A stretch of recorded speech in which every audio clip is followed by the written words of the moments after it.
우리가 지난 주일을요 종려주일로 지켰습니다. 주일날 다 이제 호산나 찬양 부르셨죠. 호산나 찬양하고 종려주일에 대한 설교를 들으셨을 거예요. 혹은 고난주간에 대한 메시지를 들으셨을 거예요. 그럼 예수님은요 오병이어를 행하셨어요. 여러분, 사람들에게 이 오병이어 기적은 눈이 번쩍 뜨이는 기적입니다. 이분은 우리의 이 문제를 해결할 수 있는 분이다. 우리의 먹고 사는 문제를 책임질 수 있는 분이다. 문둥병자를 고칩니다. 눈먼 자도 눈을 뜨게 해요. 못 걷는 자가 걷고 기적이 일어납니다. 나병 환자를 고치시고 급기야는 죽은 자를 살렸다는 소문이 들려옵니다. 여러분이 이스라엘 백성들에게 이 예수님 메시아는 자신들이 기다리던 메시아, 자신들의 이 너무나 힘든 상황들, 로마의 압제를 받는 너무나 공고하고 힘든 상황에서 이전에 이 다윗 왕조의 영광을 회복할 드디어 그 메시아가 왔다. 사람들이 환호하고 예수님을 호산나 호산나 우리를 구원하소서 하면서 예수님께 열광적으로 반응했습니다. 그래서 어떤 사람은 나귀를 제공했어요. 다른 사람들은 무수히 많은 사람들이 자기의 한 벌뿐인 겉옷, 지금처럼 옷이 많은 시대가 아니잖아요. 한 벌뿐인 겉옷을 바닥에 깔고 예수님이 지나가시도록 했습니다. 이제 왕이 되실 거니까 이분께 헌신해야겠다. 이제 우리를 해방시켜 주실 분이 왔구나 하면서 다들 기대했어요. 근데 며칠이 지났는데 예수님이 어떻게 하세요? 대제사장 세력에게 붙들려 가서 재판받고 로마의 총독 빌라도가 십자가에 처형을 내립니다. 여러분, 성경은요 빌라도가 예수님이 죽을 만한 죄가 없다고 생각해서 풀어주려고 했으나 군중들이 폭동을 일으킬까 두려워서 예수님 십자가에서 죽였다라고 합니다. 여러분, 이 호산나 호산나 외쳤던 사람들, 불과 주일에 저희가 종려주일 지냈죠. 일요일에, 그리고 월화수목 금이 지나서 예수님을 십자가에 못 박으라. 아니 어떻게 이렇게 이 며칠 사이에 완전히 입장을 바꿀 수가 있냐는 거예요. 여러분, 예수님이 주일에 예루살렘 성 입성하시고 며칠간의 행적을 조금 보세요. 어떤 일을 하셨습니까? 월요일날, 우리가 주일날 설교를 많이 들어서 익히 좀 알고 있으실 텐데, 무화과나무를 저주하셨고 예루살렘 성전을 깨끗게 하신 일들을 했어요. 이게 예수님, 우리 입장에서는 성전을 깨끗게 하셨다지만 그 당시에 유대인들 입장에서는 성전 행패입니다. 그리고 사두개인 바리새인들 종교 지도자들과 논쟁하시고 유월절 식사를 하시고 겟세마네에서 기도하시는 그 며칠의 이 예수님의 행적이, 예루살렘에서 예수님의 이 며칠의 이 모습이 이들이 기대했던 로마를 몰아내고 유대인의 나라를 회복할 정치적 군사적 메시아로서의 모습과 일치되지 않는다는 거죠. 사람들은 많이 기대했지만 기대가 컸던 만큼 실망도 컸습니다. 여러분, 거기에 대제사장 세력에게 무력히 끌려가고 그렇게 신문 받으시는 모습을 봤을 때 사람들 안에 이분은 우리가 기대했던 분이 아니구나, 이분은 우리가 기대했던 바를 하나도 이루어주지 못하는 분이구나라는 어떤 그 기대했던 만큼의 큰 실망, 그리고 그것이 분노로 변해서 그 호산나 호산나 외치던, 종려나무까지 흔들면서 구원하소서 외치던 사람들이 입장을 완전히 바꿔서 십자가에 못 박아라 라고 했던 그 군중들이 되었던 거예요. 그리고 많은 그리스도인들, 우리도 마찬가지입니다. 사실은 예수님이 내가 기대했던 것만큼 나의 문제를 해결해 주시지 않는다면, 내가 기대했던 것과는 다른 방향으로 예수님이 뭔가 하시려고 한다면 우리는 실망합니다. 예수님, 내가 왜 그렇게 예수님 환호하고, 내가 그렇게 예수님 환영하고 예수님 예배하고 예수님을 왕으로 높였는데 왜 내 삶에 이 작은 기도 제목 하나 응답해 주시지 않나요? 여러분, 우리가 그렇게 나에겐 먼저 그 나라와 그 의를 구하면 모든 것을 더해 주신다고 했는데 왜 내 삶에 이 작은 거 하나 더해 주시지 않아요? 라고 우리도 그렇게 이제 어떤 하나님을 향해 기대하고 실망하는 일들이 우리에게도 빈번하게 일어납니다. 근데 여러분, 이제 우리를 구원하소서라고 외쳤던 그 호산나의 외침을 예수님이 진짜로 이루셨잖아요. 예수님은 보다 본질적인 문제를 해결해주고 싶으셨어요. 주님은 이 가엾은 식민지 백성들의 처절한 절규를 외면하신 게 아닙니다. 그들의 소망의 근원을 이루어 주셨습니다. 예수님의 방법은 십자가였고 죄의 문제를 해결하는 유일한 방법을 예수님이 하셨습니다. 그리고 월요일에 예수님이 무화과나무 저주하시고 성전을 깨끗게 하신 일들이 있었잖아요. 너희가 기도하는 집을 강도의 속을 만들었다라고 하셨습니다. 여러분, 하나님께 예배드리기 위해 백성들이 예루살렘 성전에 모였는데 그 당시엔 제사를 드리려면 짐승을 가져와야 되잖아요. 근데 멀리 있는 사람들이 짐승을 가져오면 집에서 양 한 마리 정결하고 흠없는 거 깨끗한 거 골라가지고 오는데, 양을 보통 이렇게 안고 오기 힘들잖아요. 끌고 오는데 끌고 오다 보면 얘가 넘어지고 다치고 구르고 여러 가지 일들이 생기잖아요. 그러니까 점없고 순결한 깨끗한 걸 가져왔는데 예루살렘 성에 오면 엉망진창이 되어 있는 경우들이 멀리서 오다 보면 있다는 거죠. 그러니까 많은 사람들이 그걸 갖고 오기도 힘들고, 그래 성전 근처에 와서 그 제사들이 양들을 구매하곤 했는데, 근처에서 이제 깨끗하고 흠없는 짐승들을 처음에 팔기 시작했겠죠. 물론 이 멀리서 오는 사람들에게도 좋은 대안이었을 거예요. 양은 짐승을 소를 끌고 오는 것보다 와서 사는 게 훨씬 여러 가지로 이득이었을 테니까. 근데 문제는 이 사람들이 이 밖에서만 어떤 적절한 가격에 매매를 했으면 문제가 안 되는데, 이것들을 비싼 가격에 팔고 심지어는 이 성전 안에 이방인의 뜰이라는 곳에 들어와서 물건을 판매하는데, 여러분 성전을 다스리는 그 관리하는 종교 지도자들도 사실은 일정 부분 그걸 허용했고, 그걸 허용한 것 안에는 그들이 취하는 경제적인 이득들이 있었을 거예요. 뇌물을 주고받고, 그래서 그 안에서라도 적정한 가격에 깨끗한 걸 팔면 상관이 없는데 부당한 이득을 취하고 흠없고 정결한 것이 아니라 흠 있는 것들을 판매하기 시작하고 하면서요, 완전히 이게 돈 버는 자들의 터가 돼버린 거예요. 예수님이 그걸 보면서 이거를 깨끗게 하시는, 그리고 막 사람들이 성전세를 내기 위해서 돈을 바꾸는데도 그 돈을 바꾸는 과정에서도 부당 이득을 계속 취하는 일들이 있었던 거예요. 예수님 다 뒤집어 엎고 깨끗게 하시려고 노력을 하셨죠. 그리고 이제 예수님이 수요일 논쟁을 많이 하시고, 목요일 날 최후의 만찬, 그 마지막 유월절 만찬에서 예수님이 이 그릇에 손 함께 넣은 자가 나를 팔 거라고, 가룟 유다가 그 자리에 일어나서 예수님 팔러 가고, 이제 그런 어떤 배반들을 겪으시고, 그리고 겟세마네 동산으로 기도하러 목요일 밤에 올라가시죠, 저녁에. 그래서 기도하시는데 여러분, 예수님이 기도할 때 너무 힘드셨어요. 십자가를 앞두고 정말 예수님도 심지어 이 쓰면 안 좋은 말인데 진짜 죽을 것 같다. 여러분, 힘들어서 죽을 것 같다. 너무 힘들어서 진짜. 예수님이요 100% 하나님이시지만 100% 인간으로 이 땅에 오셨잖아요. 예수님 우리랑 느끼는 동일한 감정을 느끼셨어요. 예수님이 이 너무 큰 압박과 스트레스를 많이 받아서요, 제자들에게 나 진짜 너무 힘들다고 얘기하셨어요. 그러니까 너희 같이 기도해 주라. 근데 기도하겠다고 했던 제자들이 1시간도 깨어 있을 수 없었습니다.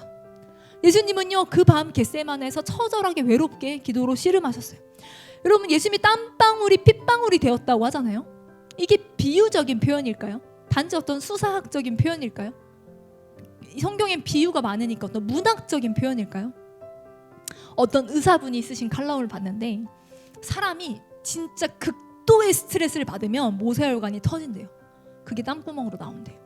그래서 실제로 핏방울을 땀방울처럼 흘리게 되는 경우가 있다고 합니다. 예수님이요 겟세마네에서 진짜 극도로 스트레스 받으셨어요. 너무 힘들었어요. 예수님 죽게 되었다 말할 정도로 너무 힘들었고, 그 압박 속에 아무도 자기와 함께 해주지 않고 다 제자들 골아 떨어지고 열심히 기도하셨습니다. 그리고 3년 반 동안 뒹굴렀던 유다가 와서 배반하는데 입맞춤으로 배반합니다. 이 가룟 유다의 입맞춤을 받으시면서 네가 무엇을 하려고 하든지 해라고 하십니다. 유다 입맞춤을 받아주시죠. 그렇게 겟세마네에서 잡히세요. 잡히고 그 다음에 베드로가, 다 제자들이 도망가는데 베드로가 궁금해서 따라가요. 따라가서 모닥불 옆에서 이렇게 예수님이 신문 받으시고 잡히시는 것들을 이렇게 봅니다. 보는데 하필 옆에 있던 사람이 너 저 예수랑 같이 있지 않았어? 아니야. 너 다른 사람이 너 같이 있었던 것 같은데 아니야. 다른 사람이 또 아니야, 너 그 도당이지. 너 말하는 거 보니까 말투가 딱 그 지역 말투네. 너 도당이지. 저주하여 말하기를 아니다, 나는 그를 모른다. 꼬끼오 닭 3번 우는. 여러분, 그 예수님 그 전에 다른 사람들이 다 예수님 버려도 저는 예수님 안 버려요라고 베드로가 얘기했었거든요. 예수님이 너 닭 3번 울기 전에 나 부인할 거라고 했어요. 그리고 그 현실 앞에 모닥불 앞에서 꼬끼오 베드로가 딱 그 닭 우는 소리를 들었는데 예수님과 눈이 마주칩니다. 베드로가 나가서 심히 울어요. 자기 연약한 한계 앞에 마주쳐서 울죠. 그래서 예수님은 그대로 이제 새벽 6시에 빌라도의 판결을 받고 희롱을 받고 오전 8시에 형장을 향해 출발하시고 오전 9시부터 3시까지 십자가에 못 박히시고 죽으십니다. 그리고 해가 지면, 지금이랑 다르게 우린 12시 땡 하면 하루가 시작하지만 그 당시는 해가 지고 새로운 하루가 시작됐잖아요. 그래서 예수님이 3시에 죽으시고, 그리고 급하게 시체 내려서 이렇게 급하게 막 싸가지고 무덤에 딱 넣고 안식일이 시작됩니다. 그리고 안식일이 하루 지나고 그 다음에 이제 새벽에 부활의 예수님을 찾아가는 거죠. 무덤 문이 열리는 겁니다. 이게요, 이 종려주일부터 이 부활주일까지의 스토리입니다. 많이 들으셨을 거예요. 귀에 못이 박히게 매년 들으실 겁니다. 앞으로도 한국교회 안에서 계속 교회를 다니는 중에. 근데 여러분, 이 압축적인 일주일 가운데 우리가 읽은 이 본문이 나오는 거예요. 여러분, 이게요, 이 마태복음에서 한 여자라고 하고요, 마가복음, 요한복음에서는요 마리아라고 밝힙니다. 근데 마리아가요, 향유 옥합을 예수님 발에 깨뜨려요. 예수님은 이 향유 옥합이 도대체 뭐가 그렇게 특별했길래 복음이 증거되는 곳마다 이 여인의 한 일도 증거되리라 말씀하셨을까요? 여러분, 이 마리아가 향유 옥합을 깨뜨린 배경을 조금 더 들어가 보면요, 베다니에서 예수님이 이 자기를 위해 벌여진 잔치에 참여하십니다.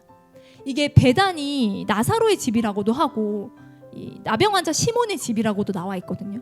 많은 사람들이, 많은 주석학자들이 이 나병 환자 시몬이 아마 마르다의 남편이었을 것이다 라고 추측을 합니다. 예수님을 만나고 치료받은 나병 환자겠죠. 현 나병 환자는 아니겠죠. 현 나병 환자면 예수님이 고쳐주셨을 거고, 나병 환자의 집에 사람들이 잔치하러 모일 수는 없었을 거예요. 그러니까 예수님을 만나서 아마 치료받은 나병 환자가 아니었겠는가라고 많은 사람들이 추측을 합니다. 마리아 입장에서는 자기 오빠가 죽었다가 살아났어. 그리고 성경에 나와 있진 않지만 많은 주석학자들의 추측에 따르면 자기의 형부도 나병 환자였다가 고침을 받았어. 근데 어쨌든 마리아는요, 예수님의 말씀을 항상 귀담아 들었습니다. 엄청나게 마르다한테 쿠사리 먹어가면서도 그 자리를 지켰어요. 말씀을 들으려고 노력했어요. 그리고 이 예수님의 십자가 달리기 직전에 마리아는 향유를 꺼내옵니다. 이 한 옥합, 순전한 나드 한 근이 얼마나 비싼 건지 정말 많은 설교자분들이 설명을 잘 해주십니다. 이게요, 이 중동에서 나는 게 아니었대요. 저기 제가 말한 그 아까 처음에 얘기했던 그 히말라야 티벳 사람들이 사는 그 근처, 인도 히말라야 근처에, 거기에 감송향이라는 나무가 있는데 그 나무 뿌리가 되게 귀한데 그 귀한 뿌리를 잘 추출하면 이 나드 기름이 조금 나온대요. 재료도 귀한데 이걸 추출해서 얻는 과정에서 극소량 얻어지기 때문에 되게 비싼 기름이었다고 합니다. 가치로 따지면 성경에 300데나리온이라고 합니다. 이게 1일 노동자가 하루 일해서 버는 돈이 1데나리온이면 300일 동안 하나도 안 쓰고 모아야 300데나리온이 되잖아요. 그러니까 지금으로 이 최저시급이라 이렇게 따지면 대충 하루에 8시간 일한다고 했을 때 한 2,400만 원 정도? 뭐 3천만 원에서 5천만 원이라는 사람들도 있고, 어쨌든 1년 동안 노동자가 하나도 안 쓰고 다 모아야 하는 정말 고액의 돈인 거예요. 그리고 특별히 그 당시에 여자들이 경제활동이 안 됐잖아요. 그걸 생각했을 때 이 가치는 어마어마합니다. 이게 많은 분들이 얘기하기를 이거는 단순히 재산을 넘어서 아마 결혼 지참금이었을 것이다. 평생을 준비한 결혼 지참금, 그리고 이 여인의 미래였고 이 여인의 삶의 모든 것이었어요. 이 나드는. 근데 여러분, 왜 이렇게 제자들이 화가 납니까? 이해는 돼요. 이 제자들은요, 하루하루 구걸하며 살아가는 약간 거지 집단 같습니다. 제자들이 안식일에 미리사기에서 그 뜯어먹었다가 엄청 구사리 먹잖아요. 종교 지도자들한테. 배고픈 사람들이에요. 넉넉하지 않은 사람들입니다. 근데 이걸 한 번에 깨뜨린 제자들이 화가 나는 게 이해가 돼요. 저 같아도 아니 이게 지금 계산을 해서 이거를 좀 팔아가지고 우리가 그럼 이걸 치킨을 몇 개를 시켜 먹고 우리는 그런 생각을 할 수 있겠죠. 이걸로 얼마나 좋은 것들을 많이 할 수 있고 이렇게 할 수 있는데, 이 우리가 쓰지 않더라도 구제할 수 있는데 이걸 왜 이렇게 하냐라고 제자들이 책망했고, 특별히 가룟 유다가, 돈꾀를 맡았던 자가 주도적으로 분노해서 이 여인을 책망하며 허비했다라고 말합니다. 예수님은요, 그가 내게 좋은 일을 하였다라고 합니다. 왜? 설명을 해주세요. 그는 힘을 다해서 내 장례를 준비했다. 여러분, 예수님이 앞으로 30년을 더 사역하신다고 생각해 보세요. 그럼 이 여인은 깨뜨리는 게 잘못된 거예요. 예수님이 30년을 추가로 더 사역을 하실 거라면 이걸 팔아서 돈을 마련해서 예수님의 사역 비용을 대는 게 훨씬 더 지혜롭고 맞았을 수 있습니다. 근데 여인이 예수님의 설교를 잘 들었잖아요. 그리고 우리가 마태복음 26장 읽었는데 25장, 24장에 보면 예수님이 본인의 십자가에서 죽으심을 설명하세요. 이 유월절이 끝나면 나는 죽을 거라고, 십자가에서. 그러니까 여인이 예수님의 설교를 잘 들었던 걸 생각한다면, 여러분, 어쩌면 이 여인은 예수님의 장례, 지금 예수님이 너무 사랑하는 예수님이 나와 함께 있을 시간이 너무 짧으시대. 그렇기 때문에 예수님한테 내가 기회는 지금밖에 없다, 내가 가진 좋은 것을 드리고 싶다, 이런 마음이 있었을 거예요. 그리고 그 당시에 향유의 사용법은 유대 민족들에게 이렇게 오랜만에 방문한 귀한 손님에게 한두 방울 찍어 바르는 용도지 이렇게 깨뜨리는 용도는 사실 아니었단 말이에요. 그러니까 이 여인이 예수님의 장례를 준비하는 마음들이 있었든 없었든, 알았든 몰랐든 예수님에게 지금 이 순간 나의 가장 좋은 것을 드리고 싶다는 그런 마음들이었을 거예요. 예수님이 복음이 전해지는 곳에 일도 같이 전파되리라. 왜? 거액을 한꺼번에 드려서 그럴까요? 많은 헌금을 해서 그럴까요? 이 여인은 왜 특별했죠? 여러분, 우리가 아까 종려주일부터 부활주일까지 쭉 훑었잖아요. 훑은 이유가 있어요. 다시 볼게요. 호산나 외치던 사람들이요, 자신들의 기대에 예수님이 부응하지 않자 등 돌립니다. 예수님 십자가에 못 박으라고 소리 지르기 시작합니다. 여러분, 성전에서 장사하던 사람들은요, 하나님을 이용해서 이득을 취하려고 했던 사람들이에요. 종교 지도자들 그리고 그에 딸린 사람들은 하나님을 이용해서 부자되고 배부르고 싶었던 사람들입니다. 제자들이요, 예수님 위해서 목숨까지 바친다고 했던 제자들이요, 자기의 목숨의 위협 앞에, 자기의 어려움 앞에 도망합니다.